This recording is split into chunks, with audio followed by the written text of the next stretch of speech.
Force, somewhere that's creeping in the back of your head. Yeah, and though, you know, maybe the match wins have been a bit of a miss for LFM, one map in Battleground that has worked out consistently for them has been the map of Sky Temple, something they've been prioritizing a lot. So looking at the Battlegrounds here for this matchup, do they have the option of going to the Sky Temple? It will be left up, not where we're going to start off, as Gale Force has selected Cursed Hollow for map number 1. Bans coming in, GFE, rid of BOE, pretty common ban from them, and then LFM is going to rid of Tomb of the Spider Queen. Now correct me if I wrote this down wrong, but actually LFM normally is in the higher priority of banning Dragonshire. Granted, Dragonshire and Tomb are common in like kind of play styles overall, so it's not surprising to see that, but I believe this is a mix-up from LFM. Yeah, LFM, it seems like they're in this constant state of experimentation. We actually saw last week they experimented a little bit with roles in their drafts, and they kind of do the same in their map bans, and you are right, I believe that is one of their most banned, but it's been a varied mix. I think on the other side, though, you look at Gale Force 5-1 on Tomb of the Spider Queen, so it's like, look,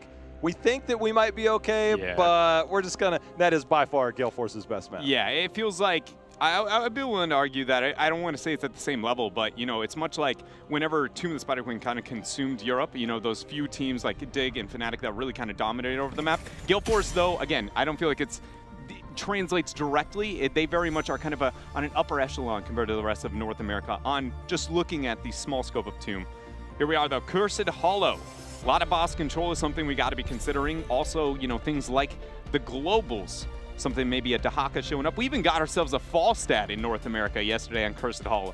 Yeah, it's a rare showing there. As we see the Maiev there, you can expect that. This is actually something that's always kind of interesting to me is, are you willing to let Medivh through? Because it's not been something that we've seen a lot of out of LFM. And, you know, a lot of times we kind of have these very narrow, I guess, avenues we go down with the draft on the side of LFM. This time we're going to see a first pick Malfurion. And when I talked to Figgy this week, Dread, he said there might be more changes, a little bit more experimentation that we'll see. I kind of tried to poke a little bit like, is there any hint you could give me? He just kind of gave me a chuckle. He's like, he said, you'll see it when you see it. He's like, you'll know when you see it. So first pick Malfurion, see if that doesn't show anything yet. We aren't there yet. And I wonder how long, you know, it might take. That's kind of interesting, you know. Is that going to be LFM coming out the gate swinging, or is that one of those we've got pocket strategies that we're trying to save when our back's against the wall? Can't help but feel like probably more of mentality number 1 out of those two, just because, again, though you did get the win against Gale Force has that momentum going for them, and they're very much, you know, kind of a formidable team that I would be going, you know, I don't even know if I have the opportunity, if I really want this win,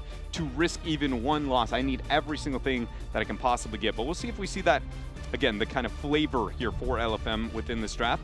But with this was Gale Force's map pick, correct? So LFM first pick. Okay, so we see an Abathur coming out from Gale Force. Just so we know, in the previous series between Gale Force and LFM, map number 1 was on Cursed Hollow. LFM picked up that victory. If we're looking at maybe we go down that same path. History doesn't repeat itself, but it rhymes, man.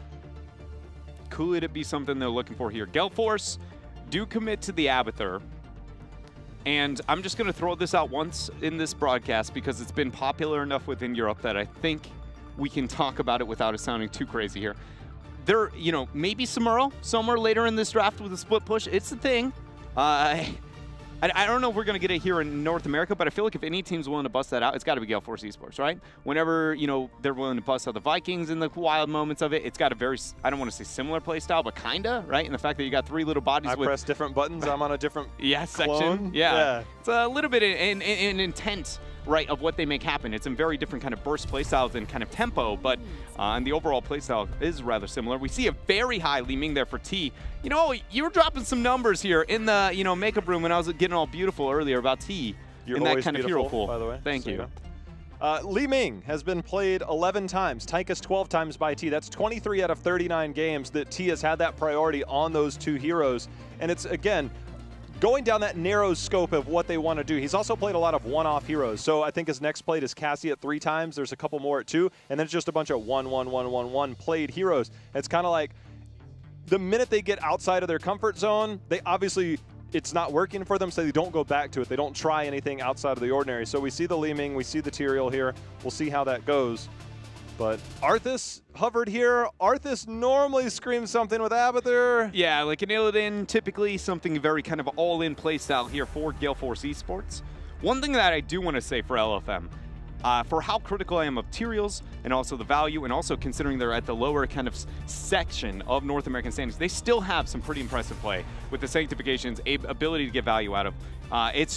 It's almost disproportionate to their overall kind of team play style, you know, how well they work with that Tyrael. So I like to pick it up on Curse. Also provides a little bit of boss control, some to maybe stop the momentum of Genji getting those resets. I don't look at that and go, you know, that is the answer, and it definitely is not that kind of flavor we were looking for, but, or at least they were hinting at. But I think that Tyrael's actually part of half of their wins so far. Yeah, I wouldn't be surprised. I'm pretty sure it's 5 out of 11 wins on that Tyrael, which isn't bad considering they've only got 10 wins so far this year. Yeah. It's a big part of the success that we had. We saw Figgy and team on this Battleground. One minor misplay that they had against Tempo Storm the previous week actually cost them a game on Cursed Hollow, but they actually gave Tempo Storm a handful. I mean, you look at that series, it was 3-1. LFM did pick up one, but it was a much more competitive series than meets the eye. Figgy was a big part of that on the Tyrael, but again, last week, we saw a little bit of change up with Draded moving around. I tell you, though, Draded, for me, is probably that hidden gem here in North America that when he played tank last week, I was a little bit sad. Yeah. We see the Illidan ban there. Greymane still available, but... I'll say, you know, kind of on the note of Draded of being that kind of hidden gem, I agree with you, and I feel like it's... for anybody in 2017, I would argue like Hosty was a player that I felt like he's now kind of obviously getting a lot more credit, especially within Simplicity, but I felt like within the rosters that he was on, always that guy kind of actually holding up the team that used to be called Superstars. But then there was another player here in North America. Talking Trees is another one that I feel like every single roster that he was performing on, even though the team didn't have the wins, didn't have the results, when you actually look at the kind of impact he was having, he was doing his best. You know, it's a team game. You got to be able to rely on the squad, but he was very much carrying his weight plus some. And it feels like Draded is the kind of team member doing that here for LFM. But when it's on those kind of, you know, not the Warriors typically, you know, backliners, even I'd be willing to take the melee assassins. I believe Talking Trees might be on one of those teams. On the open division, yeah. And he is one of the best flex players. It's interesting. If you actually ever look at his hero pool, obviously that's for a different discussion for a different time, obviously in the near future, actually. But the Illidan banned out, no Greymane picked up. I believe Abathur's normally going to be Udall. Genji will likely be Biggie in this circumstance. Dreadnought last weekend, Biggie in 9 games had 31 kills. That's just over 3 kills a game, which puts him up near the top. And so since he's come back, he has been on that big-time role there. So when we look at Biggie, he's been stepping up in a big way, you could say? His Jaina was really, really significant towards the success that we got of Gale Esports last weekend.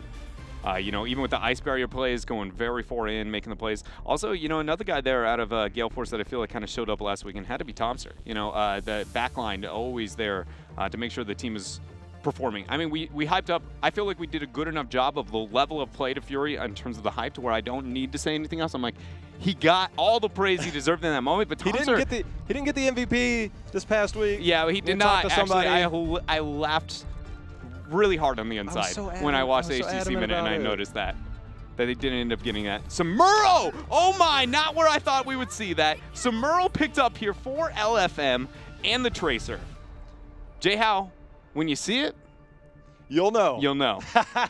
We get it. You know, and you can credit. It's weird because I casted the Open Division last year. There was a lot of trickle down. When you look at the Pro Division, a lot of that meta trickles down to the Open Division. Yeah. But this year, EU is like, we're going to run, EU Open Division, I should say, ran a lot of Samuro to great success. So much so that all of a sudden it's trickling up to the EU Pro scene and now over here to North America. I love the fact that we're getting some Samuro. You know, trickle down economics, or you can have trickle up meta, you know?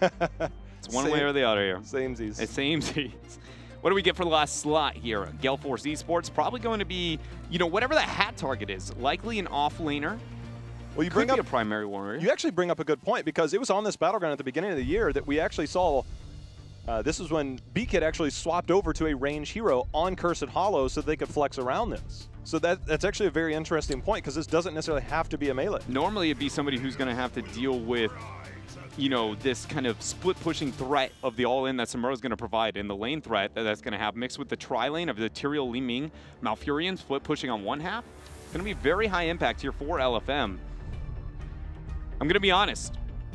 I look at this, obviously, It's Dreadnought. It's like one of those, you know, kind of innocent until proven guilty. The other way around from my perspective, you're guilty until proven innocent. It's one of those, you got to kind of prove it here. Samuro, I definitely have a lot more respect for, especially watching it being played in Europe. You know, I'm sitting there going like, actually, this could be a major problem. But LFM, knowing they're up against Gale Force with the recent success, I just sit here and I go, I'm glad we see a mix-up. I just go, ooh, is that really is this the mix-up you want? Yeah, is this it? Is this going to be, because there is so much individual demand on the Samuro player to, I mean, you have to, I don't want to say it got to be Samuro one trick, but you've definitely got to put a lot of hours in the hero to have the impact you want. You know, you can't just pick it up. You could be grubby. You could be grubby, but that turns out you have to be one of the best Warcraft 3 players of all time. And be, I think he even made that role specifically, which is very rare and unlikely that you'll be as good as grubby. Actually, I'll just break it to you, probably not gonna. One day, maybe? No, probably not. Either way, we're going to kick things off today with Gale Force versus LFM, and Gale Force going to be on the left here in blue, as it's going to be Biggie on that Genji indeed. Michael Udall going to be on the gray main, which means B-Kid actually is going to be on the Abathur, so a bit of a change up there. ETC going to be played by Fury, and rounding it out will be Akaface on Rhaegar. And the red here looking for their win over Gale Force Esports is going to be LFM Esports. We got a Ware here on that Malfurion, always on that support. We got Swabs coming in on the Samuro. You know, Draded repping it on that Tracer, going to be looking for those pulse bomb picks. Figgy on the front line. I'm so happy when I get to say that. Tyrael. And we got T on that Li Ming. Ooh. And T disappeared pretty quick. You hate to see it. You know, it's always, I will always respond to that sentence with, it depends on your perspective. I love to see it, you know? So this is an interesting thing for me right now. So we look at this, right? Tracer's had some minor changes. And so we're going, you know, Tracer rounds at level 1, getting that extra reveal, but just using the gray main to just absolutely beast through this lane after they get that kill makes it so much easier. And that's where, you know, the gray main comes in. And if you are wondering, this is the updated Tracer. This is the weekend where we have the variant and the Tracer changes, most notably in those heroes. This time, game number 1, we're getting the Tracer.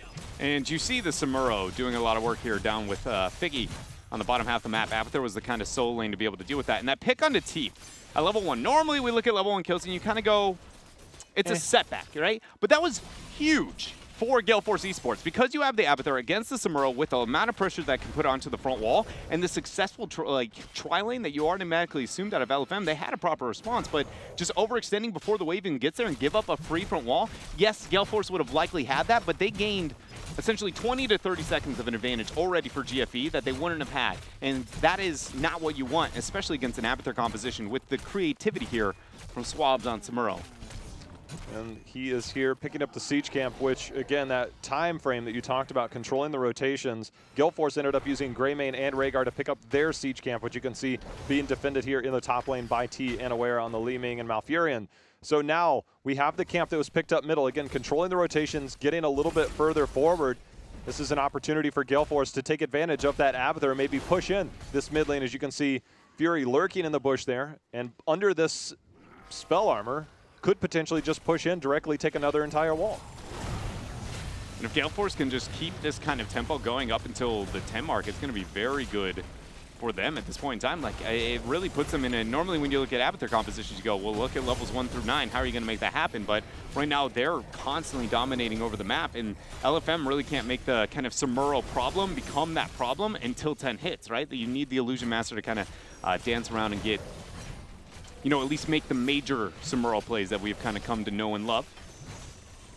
Looks like you're already highlighting. We've seen kind of like a little bit of a diversity in terms of Samuro builds. There hasn't kind of been the consistent one because he does have a few talents that kind of adapt to the meta there. So at level 4, going deflection, advancing strengths, grant Samuro and his mirror images 30 physical armor. He has spell armor at that one, but physical armor obviously going against the likes of a Greymane, definitely a good thing to note. Swab starts the channel, sends the other 2. Get a little bit of damage there on lane. Big impact, able to survive. Swab starts channel number 2. Figgy body blocking off. That's going to be Tribute 1 over to LFM, but it comes at a cost as we take a kind of minute to appreciate what's happening in the northern lane. There is a lot of damage coming out from GFE. I really feel like this is Gale Force taking a page out of Team 12, and this is something that they did. They ran the Rhaegar and the Greymane in that top, or just kind of rotated them around, kind of ignored the first view, but they've been able to get a significant amount of damage early. But now this is where the clones come in, as well as Figgy. You can just kind of siege this down, and there's too many bodies. What are you going to do here? Especially with Material getting multiple, people getting hit with that shielding. You aren't going to be able to wipe that fast enough. The minions staying very much alive. Swaps. Go ahead and use one more. Dash out. Use the stealth, excuse me. He's going to make it out of here. We got 20 seconds out from the next tribute. Gale Force. Throw down that nice mule on that bottom force. Say thank you for not committing to that. This is something that I love to see here is the Greymane going with Wiz and Duelist. Clones are easy targets. They don't hit very hard anymore. The new rework Samuro towards the end of last year, they came in with the stealth changes. The clones don't hit as hard, but they're going to be around. So you can get free auto attacks on these all day. If you find them kind of lurking around there, you have more targets to hit. You can keep up your inner beast a little bit, especially in that ranged form for easy targeting. So the Wiz and Duelist, obviously if you die, you lose half those stacks, but the potential ceiling of that talent could be way too much to deal with. But again, that physical armor at level 4 for Samuro might be enough. It's one of the most, probably high impact spells or talents more so in Heroes of the Storm, Wiz and Duelist. It was definitely the older version, even still here with the kind of reworked version. Whenever it sits at its max stacks, Greymane just escalates so quickly in terms of his lethality on so many situations. Also the split push trade-off with the Samuro, it helps in that avenue our opportunities as well. Right now, Gale Force holding here in the mid lane. Not enough sieging pressure behind that Night Camp that was coming in. So Gale Force still with a slight advantage. They also have the only kill in this game so far. Tribute's tied up 1-1. You can see the next Tribute obviously at the top right. So Gale Force, they're going to try and double down on this. Potentially get 10, potentially get another Tribute. Also have that Siege Camp. I imagine if they use that Siege Camp to push out that top lane, maybe rotate back down, make a play on that boss at the bottom left. I wouldn't be surprised if LFM just flat gives this up, but the fact that LFM postured 3 bodies down on bottom after picking up the Giant Camp and now making the rotation up to what seems like an extremely unrealistic Tribute, I feel like is a major setback. That bottom 4 would have been a very easy siege opportunity for them, but instead, Figgy kind of a bit on an island for now. Draded willing to giving a kill on a big impact. It's a huge win for them, but then now they're still going to make the rotation up. They committed a lot to it. Let's see if we actually get a Greymane clone as soon as Gale 10 Force hit. just lost somebody and they're going to start this boss? Well, they're like, all right, Tracer and Leeming are both bottom. We should be fine here, but are they fine? Let's see if it gets sniffed out here. Level 10 was picked up. Ultimate Evolution was picked up. No clone. That is if you're not getting much out of it, that's almost a waste of time. Figgy's still without his 10s here. All of LFM, conveniently for that matter, are. There we go, rounding out the heroics. Draded going to go ahead and start this channel.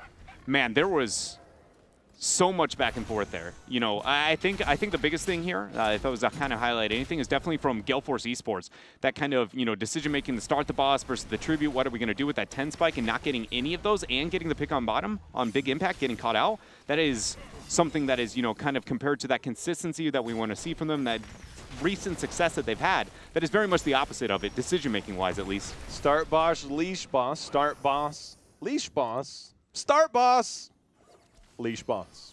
It's the, classic Cursed Hollow problem here. You taking this? Nah. You gonna take this? Nah, me neither. Well, you sure? Maybe. Nah, never mind. For anybody wondering, what was Gale Force Esports thinking? They think, okay, LFM can't commit to this Tribute, but Big Impact was extremely far out on the bottom half with that kind of in mind, but either way, beyond that, they were assuming they were going to get that rotation up. They're either going to commit to the Tribute while you take the boss with your 10's advantages, or you get the boss with your 10 advantage and get the Tribute, and it's close enough off that you can kind of threaten them off of both at the same time. Get a 2-for-1, and it's a huge advantage. Team moving up a little bit too far, going to need a Dragon Blade already reset there for Big Impact. Is this boss going to be picked up? Figgy, does he go with the Eldruin's follow-up? No, he will not commit to it. That play by Biggie, though, getting that extra damage on his level 4 at the end of his Swift Strike landed perfectly, and you could thank the Abathur Mine for revealing T there. Landed it perfectly, got the hat just in time. That was perfect execution, perfect teamwork, and a lot of that goes to B-Kid. They're getting that hat on there, making sure to get that extra burst damage before LFM. Just excellent communication, excellent teamwork there by Gale Force. Yeah, and we were talking about Big E and the impact that he kind of had for the squad last weekend, and with how many kills he was able to achieve for the group, able to show right there, I feel like that kind of improvement from him as a player. Figgy out a little bit of far, uses the Sanctification.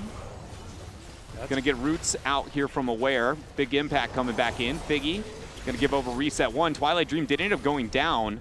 We get the recall from Draded, but Biggie, he wants these kills. He's going to go in. Does he go for Aware? This could be so many resets. Gets onto the Aware. There's the clone, or excuse me, the hat again that's going to supply that. gets out of danger just in time with that reset on the Swift Strike. This boss still sitting at about 30–40% health. Not going to get a whole lot more out of this, but they're going to double down and try and get this siege camp as well to really try and put pressure onto this camp, on this keep wall. Dreadnought, we're looking at Curse Point as well. Yeah, it's a Curse Point, and Gale Force feels comfortable because they have the boss pushing on the bottom half. They got 20 seconds out on the trib. They got 13 talent tier advantage. It's very likely that it's going to be their tribute to pick up. At this point in time, there's only top boss, so they can assume that LFM is likely going to make that transition and be able to start that for themselves. I just wonder how much, with this composition, how much they'll try and push into that bottom lane. It's risky, I think, if they try and commit too much to it. But they definitely have the curse to kind of get behind that.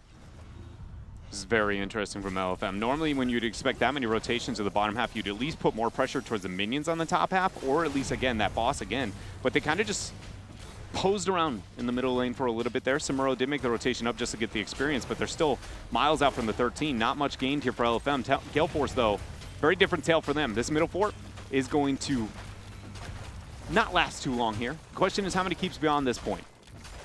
I'm expecting a minimum 1 keep, I think, here for Gale Force. It's difficult, and I know I might be asking a lot, but I'm expecting, you know, pull the trigger, get the mosh pit, get 1 kill, and then after the curse ends, this keep goes down. I mean, the minute you see T use a wave of force, that's when you know that you can kind of pull the trigger on that. Fury's just hoping that they have some reason to use that, and if you're on the side of LFM and your T, you cannot use that. You 100% have to hold that. Unless you're confirming a kill and you're going to get a reset, you have to hold that for a potential mosh pit. We're going to see he's stepping forward. See, Fury right there was looking to get Li Ming in that, unable to do so. Twilight Dream goes down, ends up hitting both of the Genjis here, and that's a lot of damage on a big impact. He's trying to cut out, no deflect. He's almost one shot. Swab's trying to get the track down. Not going to have enough damage there. Use the Illusion Master, makes it back out to the back one. You can see T right there. The position of T was key to make sure that Fury could not go in it. You could see all the members of LFM coming forward. T had to rotate from the bottom end of that to make sure that he did not get caught in that for fear of the turnaround. Heads up play by T.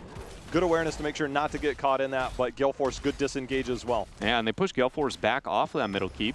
So pretty big win for them. Gale Force, though, with rounding the 16 talent tiers and double mines being triggered by LFM, there's no way they can kind of go, hey, you know, are you going to maybe want to give us this boss for free pre-16? That'd be great. Gale Force is like, not with that kind of information available on the map. Thank you very much. Well, zone them off. You're talking about bosses. We're not seeing Holy Ground this time. It's been one of the map where it's generally had higher priority. Instead, we're still continuing to go down a different route, which I don't know if you've noticed, since the Eastern Clash and Western Clash has kind of unfolded, and I was praising all of North America for how much, you know, Holy Ground we were getting, it died out real quick last week. Halfway through, we just started getting we just didn't get Holy Ground. After Holy Ground, getting the Law and Order. Boom, boom. Another really Swift Strike for Biggie has obtained basically maximum value at that level 4 talent, hitting just about at the end. You know, you bring in Li Ming and you bring in a Tracer. Taking down this mage here is incredibly difficult to do. They are committing to this. B-Kid already with the clone. It's going to be on a Genji clone, not a Grey Main, which means they're looking to make big-time plays happen. Yeah, B-Kid goes in, zones off T a little bit, 50% HP or lower there. That's going to make it hard for him to move up and get that interrupt. Twilight Dream ends up being used. Pulse Bomb landing, Ancestral Healing coming out from Akaphase onto Fury. Will keep him up. Power Slide goes in. Not going to pull the trigger yet on that mosh pit. Biggie, unable to hit the Sanctification. Go for the throw, gets the first reset, but T finds one for himself onto that mosh, or excuse me, onto the ETC, but then look at this turnaround. Gale Force Esports brings out the Dragon Blade. Big impact, gets reset 1 there as he goes back in for T, finds that, and will get swabs to boot. 4 for 1, maybe even 5 for 1, as Gale Force Esports explodes open that fight. There's a possibility they might be able to just dive core. The Greyman is still alive. We don't have Adrenal Overload, and they don't really have a whole lot of resources. Michael Udall kind of low, Akaphase low on mana, and it seems like they're just going to back out. And I think that they could have got some core damage, maybe done a little bit more, but the turnaround here by Gale Force all starts again. You can see B-Kid going in, but it's all about Big E making the big play after Michael Udall goes in to kind of reinitiate. And they're right here. Yeah, Michael Udall and Big E are like, let's go in. I've got this reset. That was an amazing job there from Big Impact and Mike Udall with that go for the throw, immediate initiation. There was a great recall from Draded, actually dodged a lot of the damage coming in from the Swift Strike, but it was just too much there from Gale Force Esports with the high, you know, kind of explosive opening that they have with those and the synergy they just displayed there. LFM, though, they do have the tools to deal with that later on after the top boss being picked up and Gale Force got the trip. Will there be a later? Because we're about to have boss play at the bottom left, and that bottom keep is low. If I'm Gale Force going around this time, Dreadnought, we saw the Genji clone. Obviously, it ended up working out in the end, but only because of a turnaround fight where LFM kind of stepped out a bit too far. But if you're trying to end the game, you kind of hold that for the gray main to get on the core. And with that keep being so low, this is a tough spot, I think, for LFM to be in here. Yeah, it is very, very difficult. And it is the kind of last of the remaining win conditions, too, when looking at Gale Force, because the tribute timing, they need 2. How far out that is with the timing to the 20 spike. This is realistically the biggest advantage they're going to get, you know, without kind of hitting that awkward Cursed Hollow limbo that we can experience from time to time. I'd be looking for lethal. Definitely want to get 1 to 2 kills with this. So again, T on that Li Ming trying to catch her out, and then anybody else, if you can find Fury to get a mosh pit, you know he's going to be trying to pull that trigger there. Aware has done a very good job of keeping a Fury in check throughout this entire game, though, with his roots and his Twilight Dreams. But the threat of it has very much been there. There There's he goes. The There's the mosh pit. It's going to be interrupted immediately. And now you can see Swabs. He's trying to live. Michael Udall and team eats the pulse bomb. They back up, but the boss already on the core, Dread. Yeah, it's going to be on the core. Shielding on the core now going to be falling. Fully removed. Gale Force completely back out here. Do not even question if they can move up towards this. Normally I'm critical of this type of play because I think there was enough to kind of poke around, poke and prod for the 20 advantage. But I just want to, I'm going to take that back purely based on the fact that Gale Force Esports, they just acted quickly. Right? And that is something that is not very common from them. They hit a moment where they're like, yeah, this is not worth the call. And rather than kind of dabbling and just sitting and not being overly proactive, they're like, what else can we make happen in the match? Back out, paint it blue. It is, whenever you give up a win condition, if that was quote-unquote a win condition, you could argue that's a misplay. But this is still safe with how big of an advantage we see from Gale Force Esports. And it was quick. And that is, I think, the biggest key there is the speed at which they made it. And I think you kind of hit the nail on the head just moments before all that unfolded was you kind of got to fear the next tribute timing and stuff like that. That limbo that you fall in, that tribute was spawning. So they made a quick call. They made a decisive call around that. So now with that, they don't fall into that limbo because there's no way that LFM can get to 20 by the time the next curse hits. And look at this. Gale Force, they can get any objective on the map right now with 20 advantage. They aren't just blind capping it.